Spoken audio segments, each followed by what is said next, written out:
നോക്കി മക്കളെ പിന്നെ കർക്കിടക മാസത്തിൽ തിന്നേണ്ട ഇല അത് ചീരയുടെ ഇല, മത്തൻ്റെ ഇല, കുമ്പളത്തിൻ്റെ ഇല. ഒരാഴ്ച കർക്കിടക കഞ്ഞി കുടിക്കാൻ ചീരയുടെ ഇല, ചീരയുടെ ഇല, പിന്നെ ചീരയുടെ ഇല, പപ്പട ഇല, കുമ്പളത്തിൻ്റെ ഇല, മത്തൻ്റെ ഇല, പിന്നെ എല്ലാ ഇലയും 10 ഇല കൂട്ടിയിട്ട് കർക്കിടക മാസത്തിൽ തിന്നാണ്ടല്ലോ അവനവൻ്റെ തടിക്ക് രക്തം വരികയും ചെയ്യും, തടിക്കൊരു ഉഷാറുണ്ട്. ഇതുകൊണ്ട് മക്കളെല്ലാം ഞങ്ങളൊക്കെ അത് ഉണ്ടാക്കണം, തന്നോളി. ചീരയുടെ ഇല, മത്തൻ്റെ ഇല, കുമ്പളത്തിൻ്റെ ഇല ഇല്ലല്ല, മത്തൻ്റെ ഇല ഞാൻ ഉണ്ടാക്കി മത്തൻ്റെ ഇല, പിന്നെ ചേമ്പിൻ്റെ ഇല, പിന്നെ കൂവത്തൊടിച്ച്, പിന്നെ പയറിൻ്റെ ഇല അങ്ങനെ 10 ഇല കൂട്ടിയിട്ട് നിങ്ങൾ ഉണ്ടാക്കിയിട്ട് തിന്നോക്കാണ്. കർക്കിടക മാസത്തിൽ വിറ്റാമിൻ കൂടുതലുണ്ടാകും, നല്ല രസമുണ്ട്. കർക്കിടക മാസത്തിൽ തിന്നേണ്ടതാണ് ഇട്ടതൊക്കെ. എല്ലാതും തിന്നാം നമ്മൾ.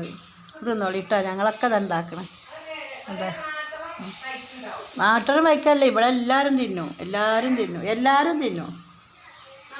പയറിൻ്റെ ഇല ഇപ്പം നല്ലത് ഉണ്ടാവില്ല, പയറിൻ്റെ ഇല അതിർപ്പത്തിൽ ഉണ്ടാകുള്ളൂ. ഒക്കെ ഉണ്ടാക്കിയിട്ട് തിന്നോളി ഇട്ട മക്കളെ, എല്ലാവരും തിന്നോളി.